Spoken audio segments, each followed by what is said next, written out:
Good morning, everyone. Today is June 24th, 2021, and welcome to the New Possibilities Hour, part of the Will Work for Food project, organized by Natalie Armstrong Motan in the spring of 2020. There's no charge for these great webinars. Rather, we ask you to contribute to a food bank, either one of your choice or one designated by our guest speakers, if you like what you see.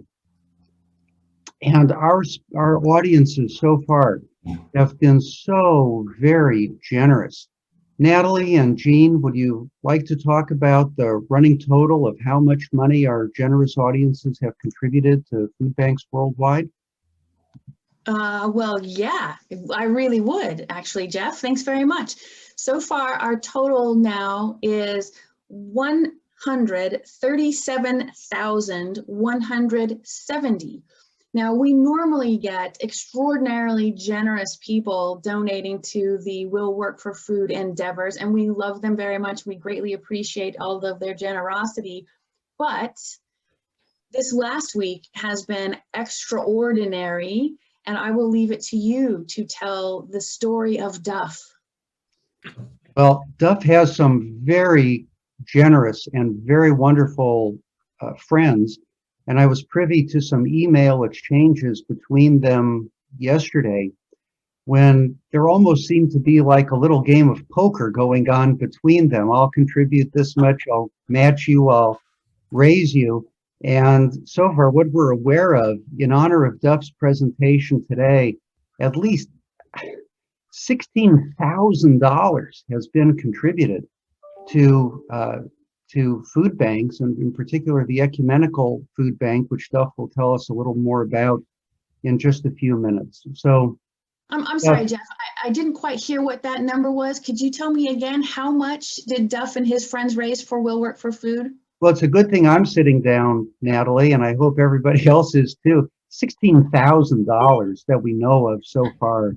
And that does so much to help fight food insecurity in East Palo Alto, where the Ecumenical Food Bank is located, and other people will be making contributions to other worthy causes, other worthy food banks as well. And we just thank our generous audiences. And Duf, we particularly thank you for alerting your friends, and we acknowledge and thank them so much for their generosity. Let's turn to our actual interview for today. Duf is asked to do this more or less in interview style. And we're going to be talking about what Secretary of State George Shultz taught Duf about negotiation and life. Duf has been a friend of mine for over 10 years. He's mediated hundreds of cases as a member of the U.S. Federal Court's Advanced Mediation Practice Group. He's been a voluntary state court judge pro tem and a Santa Clara County and City of San Jose hearing officer. In his day job, Duf is the Director of Strategic Planning and Legal Counsel for Technifex, Inc., a global leader in special effects for theme parks, resorts, and live shows. Over the last 2 decades, Duf has also been a senior advisor to governors, mayors, and legislative leaders. Working closely with Secretary Shultz, they played important roles in many historic election, pension, and other reforms. For his work, Duf has received national and state awards, including the California State Bar Pro Bono Award for his work in underserved communities. George Shultz was truly an extraordinary man. He passed away on February 6th this year at age 100. He is one of only 2 people in the history of the United States to hold 4 cabinet-level positions. He was Director of the Office of Management and Budget, Secretary of Labor, Secretary of Defense, and Secretary of State. The other person who held 4 cabinet positions, in case it ever comes up in pub trivia, was Elliot Richardson. And Duf was his protege. Duf himself is an extraordinary man. A few little known facts about Duf.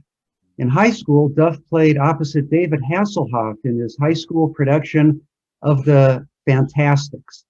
So Duf was this close to being the star of Baywatch. Yes, And it's true, because Duf was buff. And I can prove that because in college, Duf went on to play football at Stanford. And here is a picture of Duf, a defensive back. Duf, I believe you actually played in the Rose Bowl. Is that true? Unfortunately, no, we were the last year when freshmen were ineligible. So I was on the sidelines, but we did go to the Rose Bowl my freshman year. Outstanding, outstanding. So those are just a few little known facts about Duf. I'm proud to think of Duf as a mentor of mine as well as a friend. We're so proud to have you here as our guest. Welcome, Duf. First, would you please tell us a little about the food bank in East Palo Alto that's important to you and where you'd like people to direct contributions if they're in a position to contribute? Well, first of all, Jeff, thank you so much for this opportunity. I'm really kind of overcome by just seeing all the faces here, all the people that I've had the chance to work with over the years. They mean so much to me, and to see them here this morning is so moving.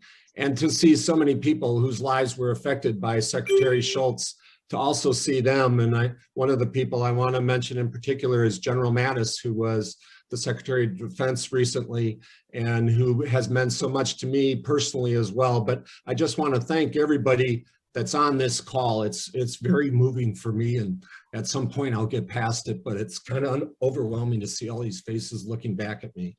And one of the things that I have been working on for the last 35 years or so is the Ecumenical Hunger Program, which is located in East Palo Alto.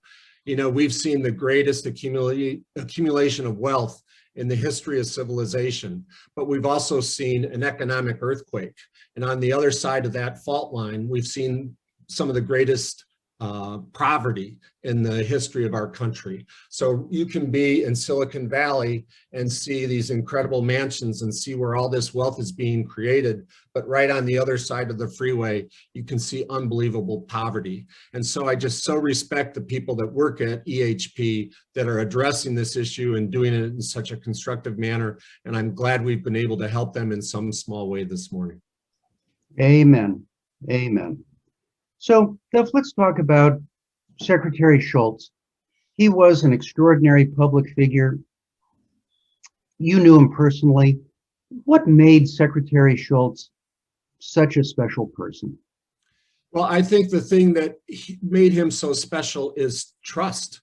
People trusted him, and that's what enabled him to achieve so much, is that he worked with people and was honest with them about their situation. That's what we tried to bring in terms of what I was able to work on as well. And the great example he gives of where trust was created was when he was working and negotiating with the Soviets. He was negotiating with a man by Shevardnadze, who lived in an area of the Soviet Union called Georgia. And they were having great difficulties with the missile negotiations. And so he's driving back to the hotel.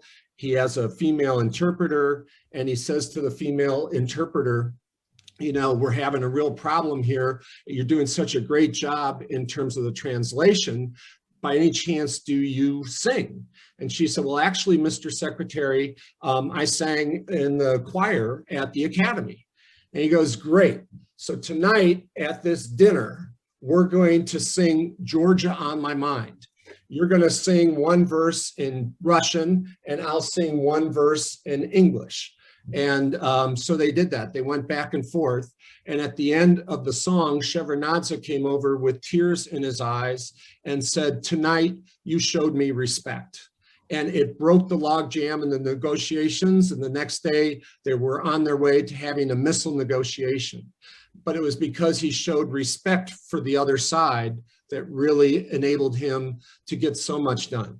And that played out well. Those relationships also were very important earlier. As you mentioned, he'd been Secretary of Labor, he'd been Secretary of the Treasury. But then when there was the fall of the Soviet Union, he understood how to create jobs. He understood how to create money through the Treasury. And he had the relationships with the leaders in Europe where they not only were able to end the Cold War, but they were able to rebuild the East European economies because he had those relationships of trust. And I think that's one of the great achievements of the second half of the 20th century, is that we not only saw the fall of the Soviet Union, but we saw the rise of millions of people leaving poverty and being able to live successful lives. Duf, many of us would not think of a particular song to sing in a negotiation. Songs don't always come to mind. Building trust, though, is critically important. Are there some general rules about building trust that you learned from Secretary Shultz? I think the number one thing is listening, active listening.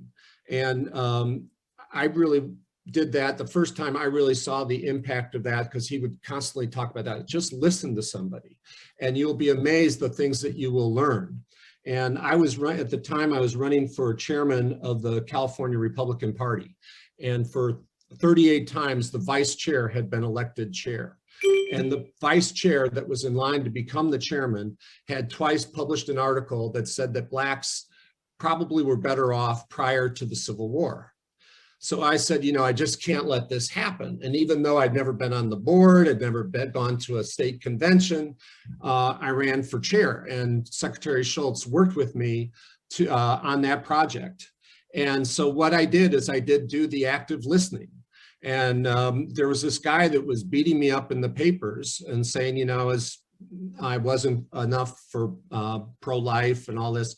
And so I kept saying, I got to meet with this guy, Jimmy, this guy on my staff for the campaign. I got to meet with him.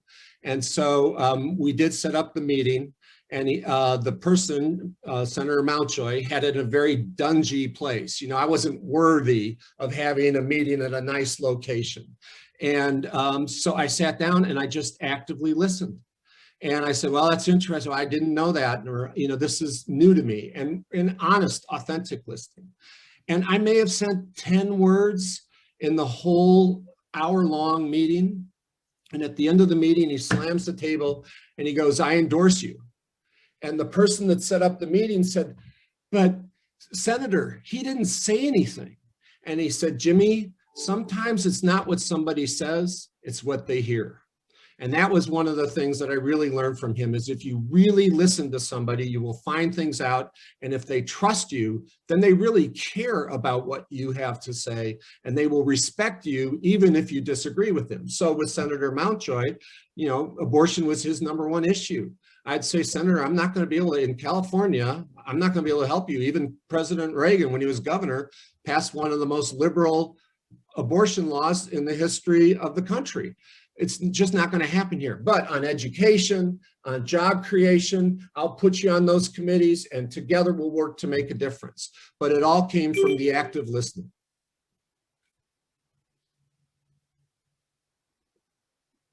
Duf, that's incredible. Duf, let me ask you, how did you meet Secretary Shultz? I'm sure he's not an easy person to get to meet. No, I lived in the Palo Alto area and he lived in the Stanford area. And I would see him at events. He would speak at my classes at Stanford. He would speak at the 100th anniversary of Stanford University. And one of his mentees was Condoleezza Rice. And they would always have lunch at this restaurant in Palo Alto. And you know, when you're a little kid, around Christmas time, you go to the Christmas windows at the department stores and you just look in those windows and you see all the things moving around and you just go, God, what a beautiful setting. Well, that's how I felt about watching Condoleezza Rice and Secretary Shultz at that table. Anything to get on the other side of that window and to be sitting down and learning from their conversation. And then one day I gave a presentation on, this was like 2002, on the dangers of partisanship and how that partisanship could undermine not only the internal workings of our country, but was a threat to our national security. And so at that point, I gave this presentation in Menlo Park, and Secretary Shultz happened to be in the audience. And he said, would you mind coming to my office at some time to talk about these issues? So that took me all about 3 seconds to say absolutely. So I called Susan and we met at his office the next day. And it was one of the great meetings of my life. And he asked me a series of very tough questions, which I was able to answer. And he held up this stack of paper, and it was about, it must have been a foot high. And he goes, you know what these are? These are Reagan's handwritten notes. Everybody says Reagan was such a great communicator because he was an actor. That wasn't why he was a great communicator. He was a great communicator because he knew his mind. He wrote it all out. He knew what he thought, and he had to look at those writings, and those writings had to make sense to him. And if they didn't make sense, he would work on them and work on them until he knew what he thought and he knew why he thought it. I would love to work with you, but you need to make that commitment to write it out and to not say anything until you know what your mind is. And the second thing that you have to do, read this plaque. And it was a plaque that was given to him by President Reagan. And it says, there's no limit what a person can achieve if they don't care who gets the credit. He says, so if you promise to work that hard, and if you promise to not make this about you, but to make it about poverty, make it about economic opportunity, about people working together, I would love to work with you. I'm 80 years old. I have a lot of responsibilities on the international stage and on the national stage, but I would love to work with you at the state level. And so that's how we got started, and we met probably every quarter thereafter. I would study up for 2 or 3 days before the meetings. And then at the meetings, he would be constantly saying, Susan, go get this article on this, or Susan, go get him this person to call. And so 2 or 3 weeks of work would come out of these meetings. But it was just, it was the thrill of a lifetime, and something that meant a lot to me. And he was such a great mentor. I've tried to pass it on by being a mentor to others, but it just was an authentic, real relationship that really made a difference in my life. Duf, preparing for a negotiation or meeting is always important. Right. And preparing to meet with someone of the stature of Secretary Shultz is no trivial thing. How did you prepare for that first meeting, and how did you make sure that other meetings with him went well? Well, it was very similar to the first date with my wife, actually. I had it scripted all out. And I tell my wife that what a fun time I had at our first dinner. And she said, of course you had a great time. You talked the whole time. So I hopefully had learned something between then and the time of my meeting with Secretary Shultz. But I did spend a lot of time studying, try to anticipate where the discussion would go. But by that time, hopefully I wasn't talking the whole time.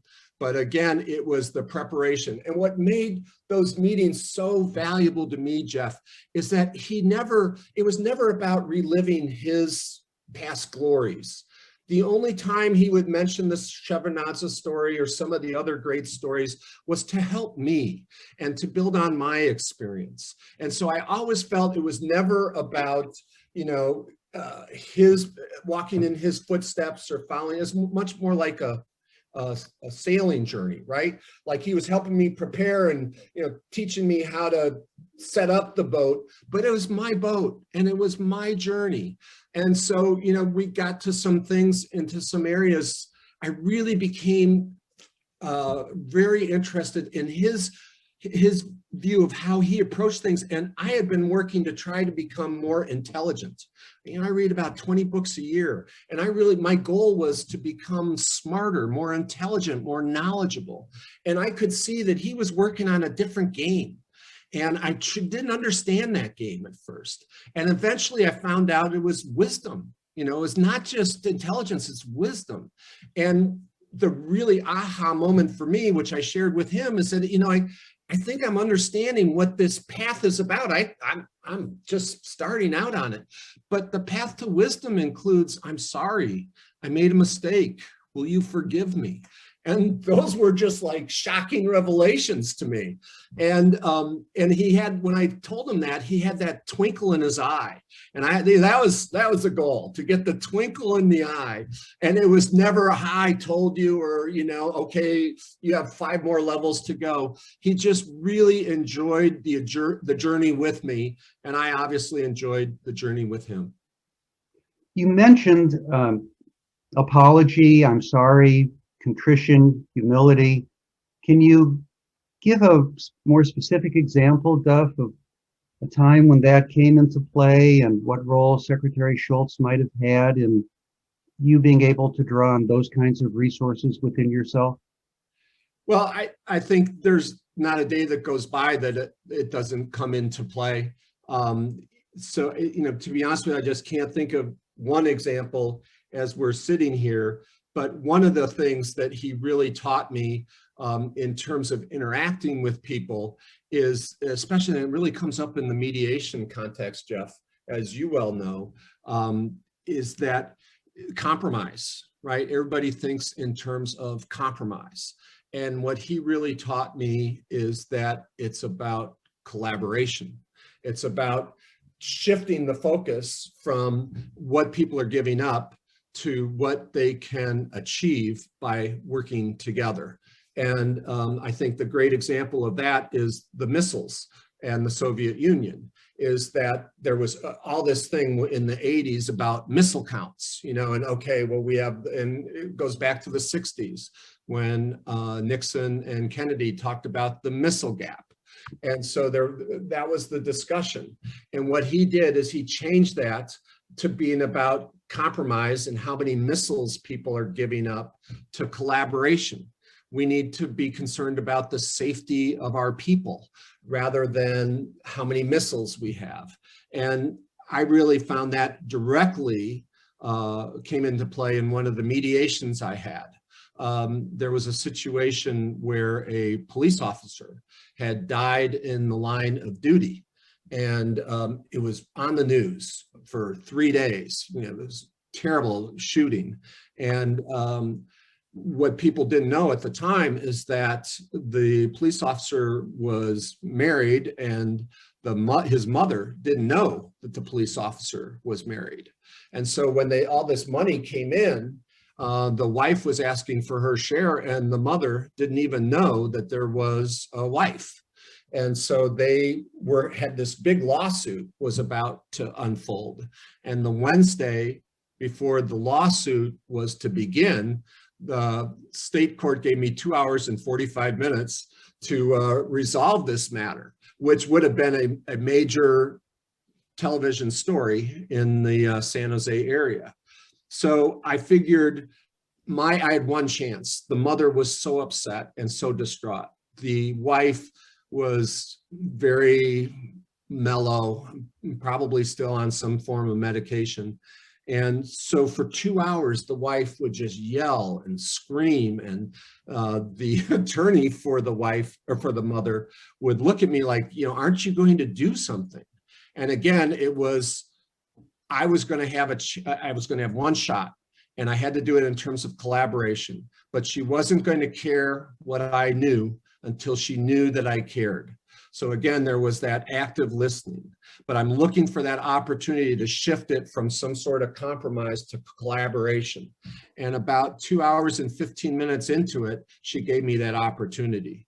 And she was so exhausted from her pain and her suffering. And she looked up at me and she said, what do you think I should do?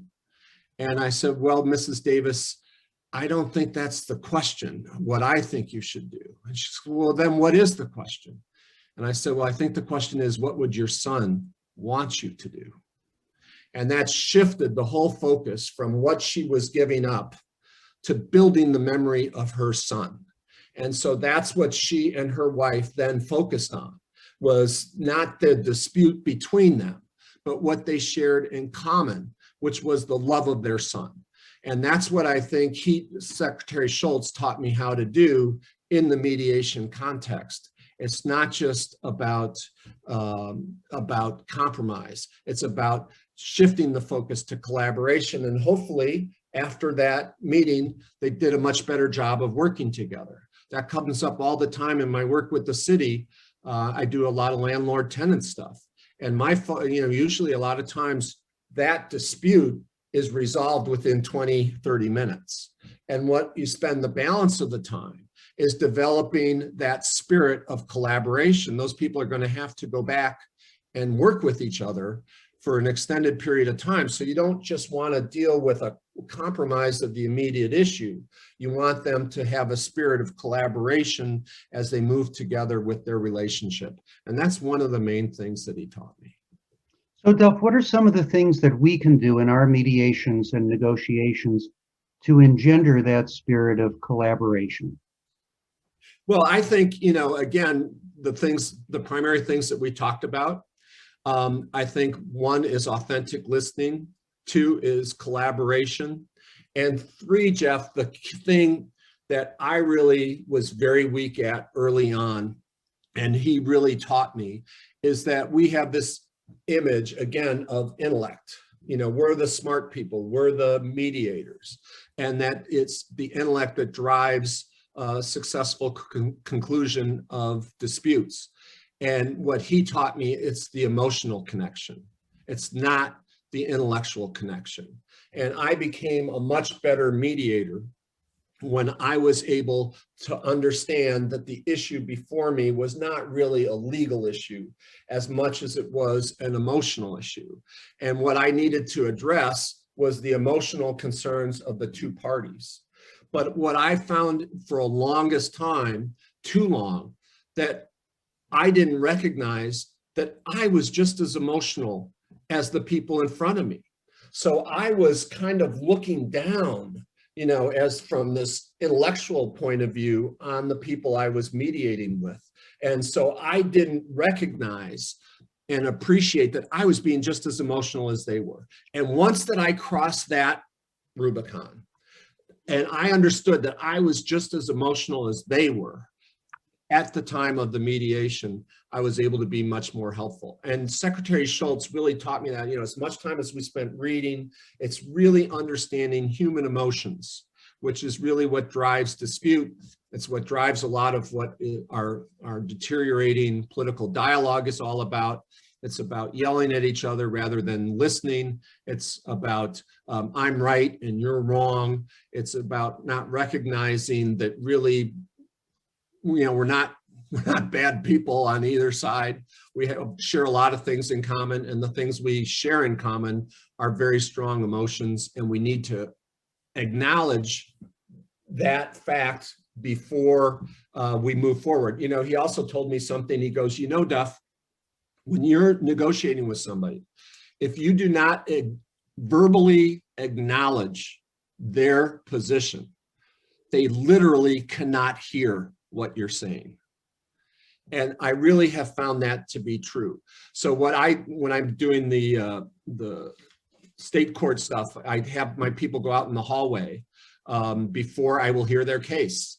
And I say, look, just go in the hallway. I know there's an active dispute between you, the 2 of you. It's been going on for quite a while, but just take 15, 20 minutes and just say to the other person, what you hear is their issue, right? Okay, I understand that we had a car accident. I understand from your position, you felt that I was distracted, right? Whatever it is, you don't have to acknowledge that they're right, but you should just acknowledge that you hear what they're saying. 30% of my cases, they go to the clerk, the issue is resolved, because until a person feels that they've been heard, they can't hear what the other person has to say. And that was something that he taught me and was extremely valuable. And as a practical matter, Duf, how do you communicate that to someone, that you have understood them? And if you could talk about it particularly in the public policy or political context, you mentioned that a few minutes ago. Right. We are in a highly polarized era. I think everybody agrees on that. If you're working on important public policy issues, Right. by definition, you're working with people with whom you disagree deeply on these issues. Right. How does it work in those kind of contexts? Well, I think it starts with talking with each other. I mean, that sounds so basic, but it starts with talking with each other. So I remember I was in Washington and I was having a meeting with somebody who was very close to Paul Ryan. And he said that Paul Ryan, who was the speaker at the time, was walking down the hall and Nancy Pelosi was coming the other way. And Paul Ryan says, I've never had a discussion with Nancy Pelosi. They've never talked to each other. When I was chair of the party, there was one guy, I was at a luncheon for the California congressional delegation, and one of the members of Congress said, hey, you know, it turns out we're going to be here over the 4th of July. I'm thinking about having a picnic with all of the members of the California delegation, Republicans and Democrats. And 4 of the people said, well, why would I want to spend time with the Democrats? And so they didn't have the meeting. So, you know, it really, the basics are so missing in this discussion. And if they do have the event, it's really for public show, much more so than to really develop the relationship with the other side. But that it's that complicated and it's that simple. So, for example, I mentioned, you know, the dispute I had with the far right when I was running for chair and how the active listening made a difference. We were going to, Secretary Shultz and I came up with this pension reform legislation. And we were going to do an initiative. And I kept asking to meet with Governor Brown to say, look, we just want to show you what we're working on. And we couldn't get that meeting for months and months. And finally, his chief of staff agreed to a 15-minute meeting in the outer lobby. And we showed them the 12-point plan. And she got to about point 6 and said, this is worth talking about. And so we went back into the offices and we sat down and we went through the 12-point plan.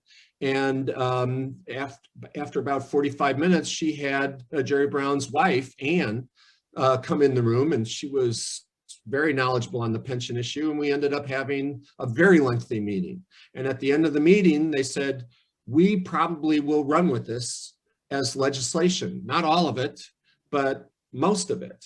And so they adopted 9 of the 12 points, and it became the Pension Reform Act of 2012.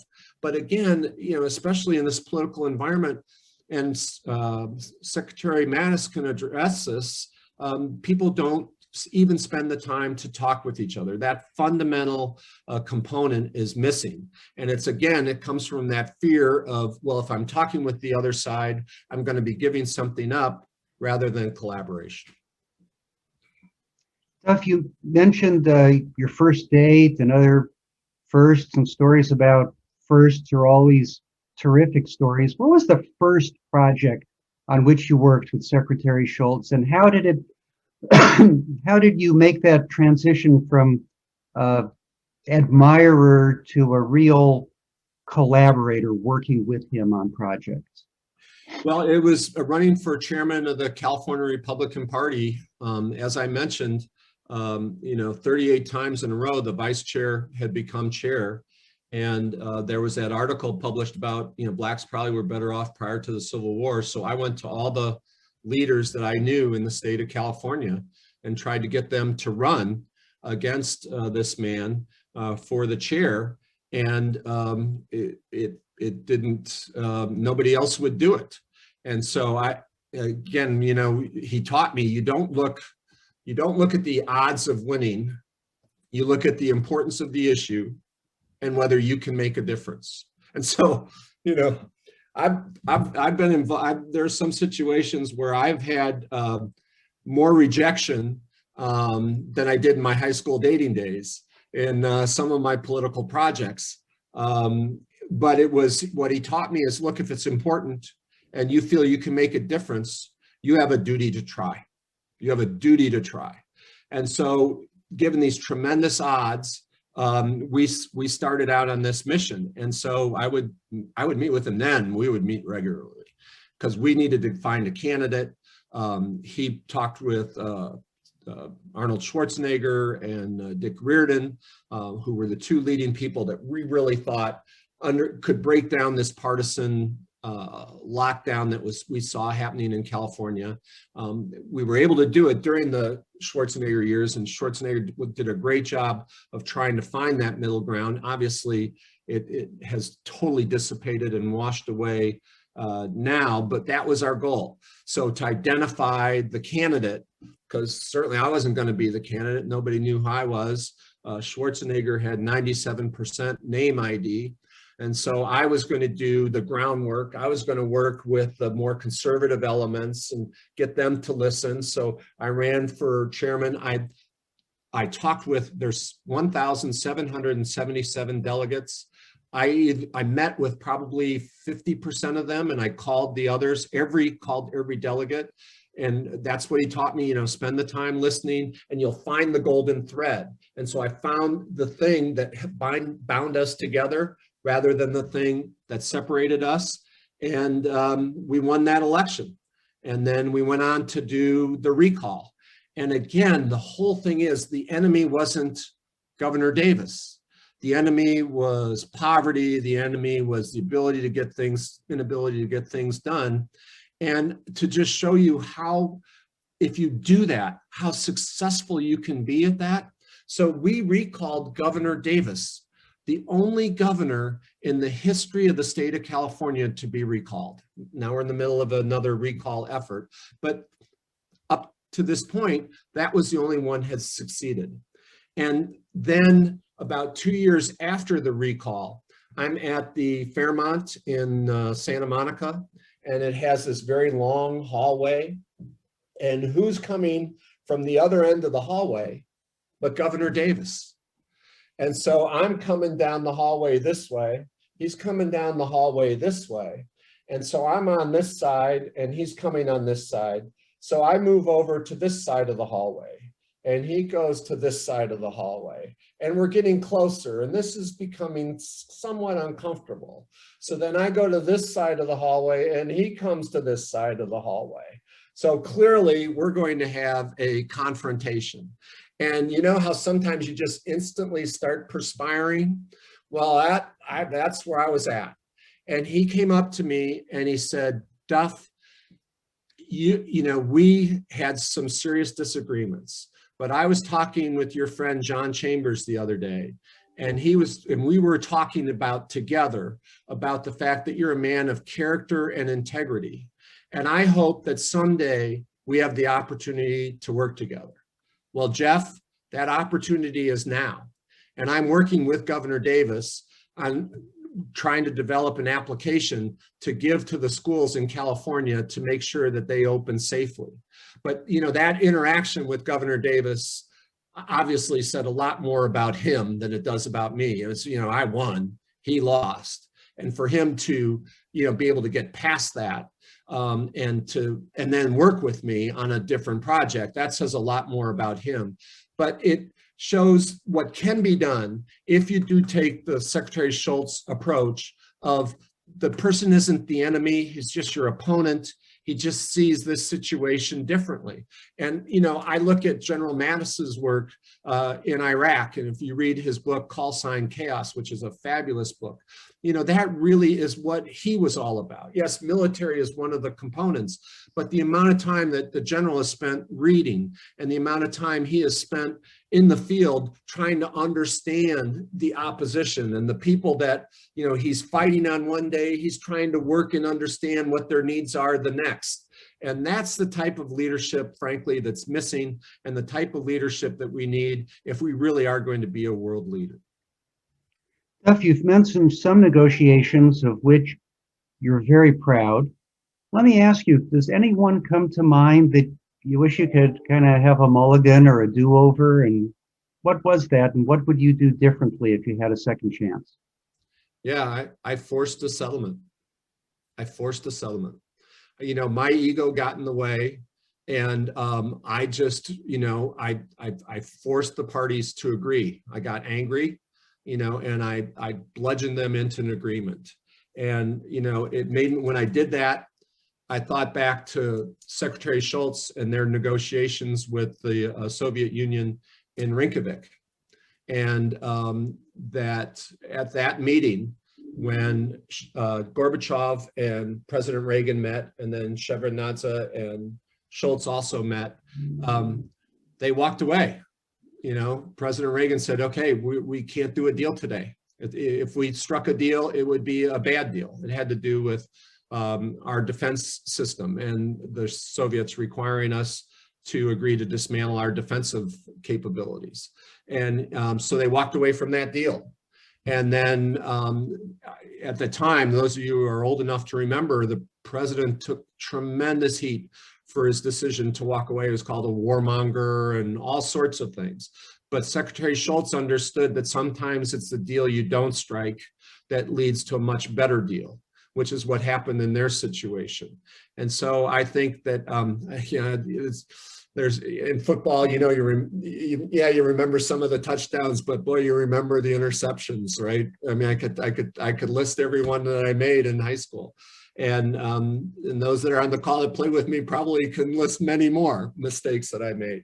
But that was one of the big mistakes I made as a mediator. And I really wish I had not let my emotions get the better of me and not focused on getting a deal and more focused on what the needs of the people were. And the needs of the people were such that the deal shouldn't have been struck at that moment.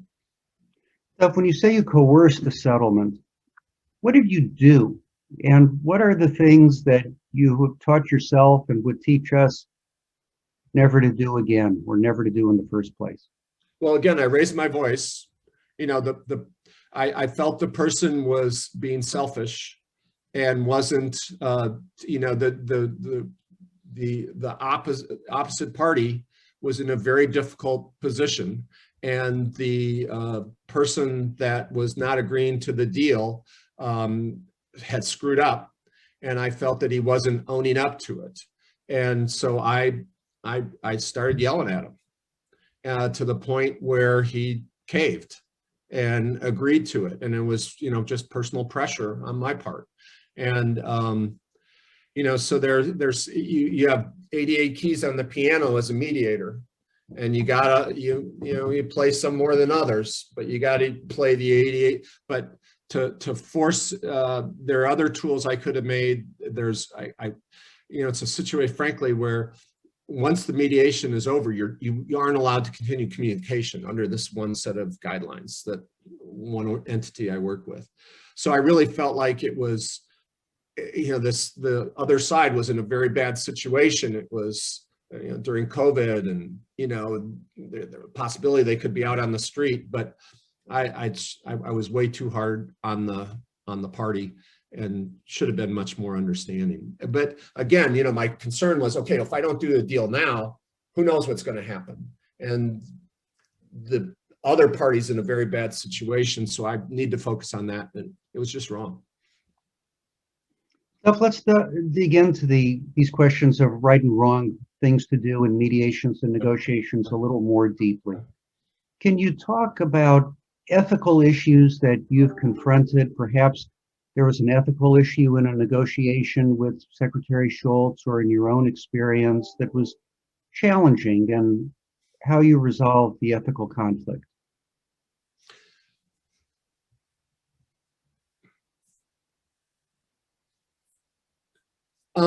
You know, that I can think of that one incident. There were a couple other incidents where I did actually go to Secretary. One of them I went to Secretary Shultz. One of them I went to another mediator, and it was a different setting. It was where we had time to work it out, and I felt that that I could have a deal was being offered that one party that wasn't. It was a business negotiation. The parties were likely to agree to the agreement, and I thought that the one party didn't fully understand what he was agreeing to. So it was kind of the opposite situation, right? Where they were agreeing to something, and I could see where the much more sophisticated party was pulling one over on the other party. And so it was a thing where we were doing it by phone, and it was a series of phone calls. So I didn't have the immediacy of it. So I did go to Secretary Shultz, and I said, you know, what's my obligation here? You know, They're willing to strike a deal, but this unsophisticated party doesn't really understand by agreeing to this deal, he's basically signing a death warrant for his company. And so what's my responsibility as a mediator? And so, you know, in that one, I did go to Secretary Shultz, and he just kind of left it back up to me, so again, it's my journey, do it with integrity, do it with thoughtfulness, but didn't tell me to do one thing or the other. But I did kind of lay it out and just kind of walk through with both parties on the phone what the implications were. So here's what the deal points are. Here's my understanding of what the implications of the deal points were. And I dealt with it that way. And when that was presented in that light of the implications, then the light went on for the other party. And we were able to build the protections in that I thought were necessary for that deal to be struck. But again, frankly, I don't know if that's the right call or not, but that was another situation where his counsel was helpful in me thinking it through. But again, it's your journey, pal. You have the tools. But I think one of the key things is another key thing that he taught me, and I know we're maybe getting near the end of it, but nobody escapes the heartaches of life. Nobody, even Secretary Shultz. And, there's a person who was on this call, Stephen Jacobs, who also, a rabbi, who also taught me this. We can't do this alone. The world is too difficult, too mean, doesn't appreciate integrity, honor, and all that. And you need to have a network of people. And that's what Secretary Shultz was part of, that network for me, of those difficult decisions, or when you get kicked down or you're unsure. And it's that network that enables you to survive and thrive. And so many people on this call I'm so proud to call part of my network. And Secretary Shultz was such an important part of my network. And that's why I miss him so terribly. But Jeff, I'm so glad to see your Republican leanings by the fact that you have two elephants in the background. So, I'm glad you're channeling your inner Republicanism today. Well, those stuff are mementos of my trips to India, and I got those in Mumbai. And the trunk up elephant is supposed to be a symbol of good luck and good fortune and blessings in India, and particularly that little yellow guy on the top shelf there. He's not the fanciest. He's made out of wood. He's not made out of any fancy marble or any of the other fancy stones that they have over there in India. But he's hand painted. He was made with love and care and great attention to precision and detail. And I think he's just beautiful. And that's why I like to keep that little yellow elephant in particular. Well, Jeff, you've been so generous with your time over the years to me, and you do such a fabulous job at mediation, and you've done this for decades. But that little golden bear down in the left-hand corner also reminds me of how generous you are each year of buying me a dinner, because Cal loses to Stanford in the big game every year. So I appreciate your generosity of spirit, both in terms of your time and and the number of dinners that you've bought me over the years. Well, my spirits do sink every time my beloved Bears come in second in the big game. It at least gives us an opportunity to have dinner together, and it's well worth picking up the tab in order to learn from your wisdom. Duf, you mentioned that Secretary Shultz is so important in your life, changed the arc of your life, and that you've authorized me to disclose you're 68 years old, and you believe that your most productive years, best years of your life are ahead of you, and that Secretary Shultz was an influence on you in coming to that set of beliefs. Could you talk about that a little bit? Yeah, there are some mornings when I get up And my wife says I look like a baby giraffe getting out of bed, you know, it's just kind of like, and, you know, I was feeling my age. And then I'd go meet with Secretary Shultz, who's 99 years old. And the thing, Jeff, that was so great about him is that it was all about the future, right? It was all about the future. And the Shevardnadze stories or the Rinkovic stories that he would tell me, it was never about reliving the past. And right up until the end, he was actively engaged, whether it was global warming or nuclear reduction.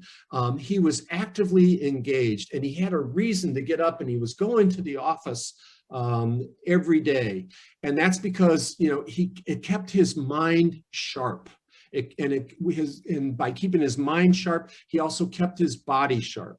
And so at the age of 61, I was starting to wind down.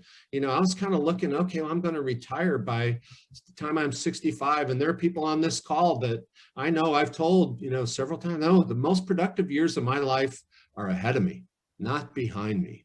And so while, yes, there are mornings when I feel every one of those 68 years,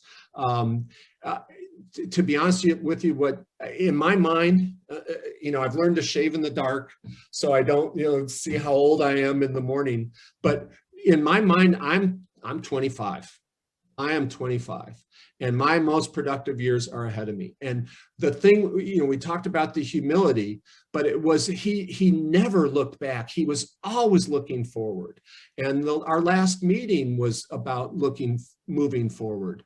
And so that's, I think, what keeps us young, is that the excitement of the day, that the past is known, that messing with that isn't going to make a difference, but it's the future that's the unknown. It's the future that we can impact. It's the future that we can interact with. And so to take each day, each opportunity, and I can tell you, Jeff, there were 2 years of my life where the most productive thing I probably did during that day was being nice to the person that was checking me out at the grocery store. I mean, that was, you know, it just wasn't working.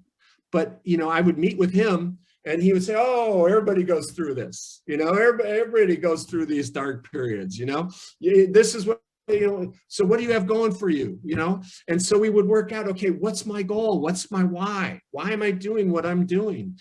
And we decided that the thing to do is to say, for me, and what worked for me is my aspiration is to help other people achieve their aspiration. And that's what I'm doing at Technifex. I'm doing it with a guy that I've known for 50 years. Going back, his dad was my first professor at Stanford. And so, and through that, there are people, and I see some of them on this call, within the organization. You know, how can I help them achieve their aspiration? And I'm doing it, you know, again, in everyday life, is that you have minimum interaction, but it's, you know, how can I make their day better? And it was Secretary Shultz and his desire to live each day, to enjoy each day, and not just sit back and rest on your laurels, that gives me that positive, forward, optimistic view of life. And I tell you, there's not a day that goes by that I'm not aware of that twinkle in his eye that he had. And it does motivate me, especially during the more difficult times that we all have and we all experience.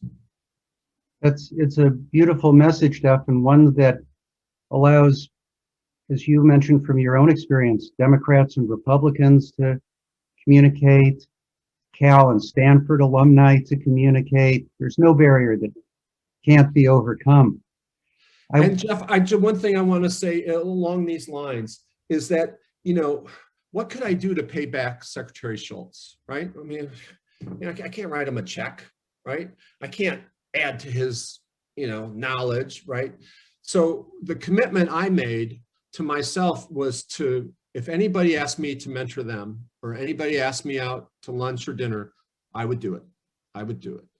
And I did that out of a sense of obligation to Secretary Shultz. And that is, everybody on this call can be a mentor to somebody. I remember when this junior in high school asked me if I would be willing to mentor her. She's a fabulous woman doing fabulous work now back on the East Coast. And, you know, I said, look, I'll be glad to mentor you, but there's one thing you have to agree to do, is you have to agree to mentor somebody else. Because one of the greatest experiences I've ever had is the mentoring. And you learn so much from the people that you work with. You get the benefit of their life story. And frankly, if you're going to hold yourself out as a mentor, you better have your act together, and you better, you know, be able to be honest with them about what you're able to achieve. So if there's two challenges I would like to make to the people on this call is, one, if you feel that you are in a position to do it, to support the EHP or a charity of your choice. But second, pass on the gifts that you've learned to somebody else.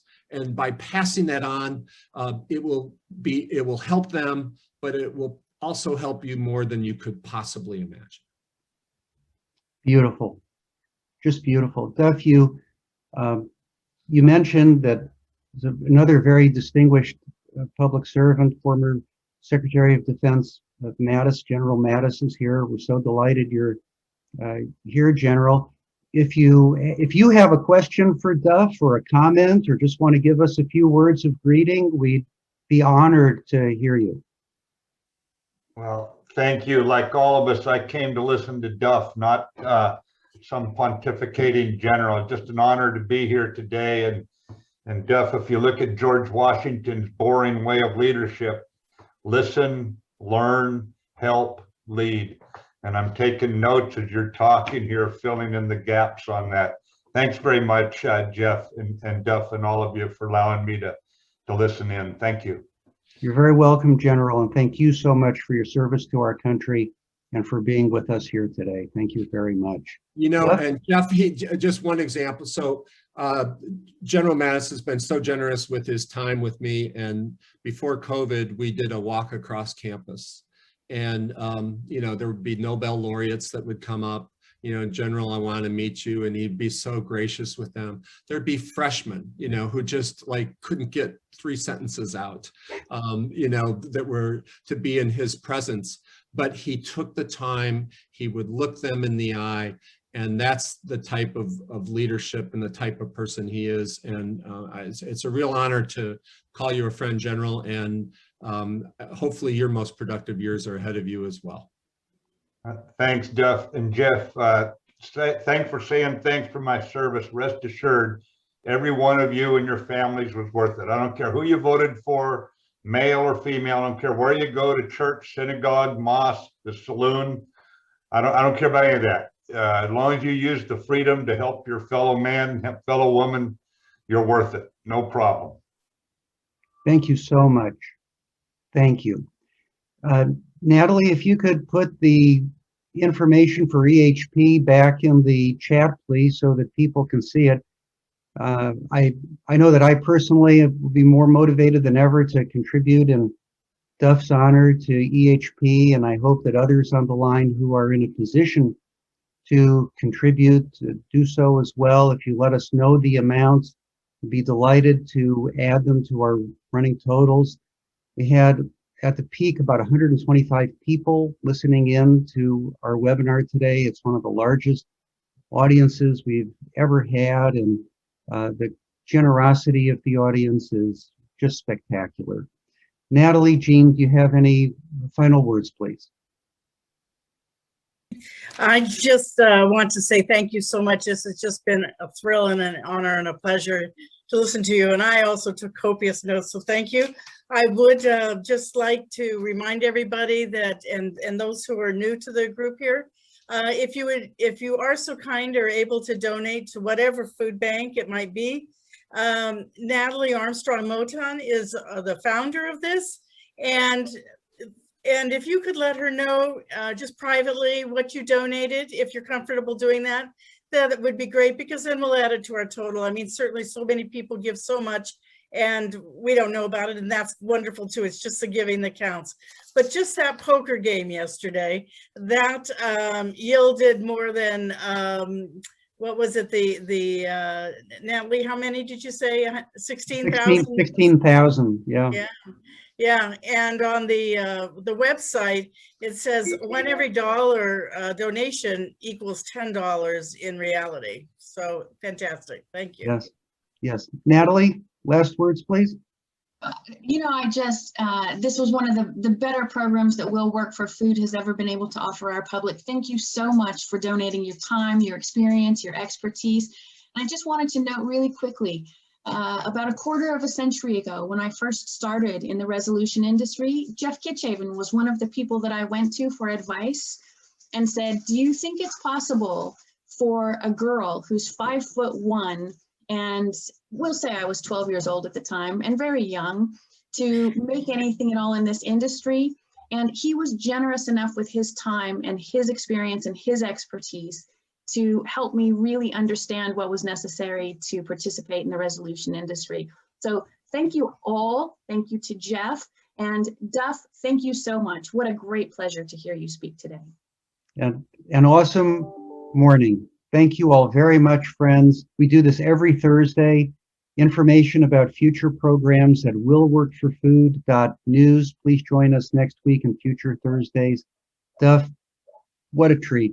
Thank you so much. And with that, we are complete. Thank you very much, Jeff. Thank you. Thank you all. It was wonderful.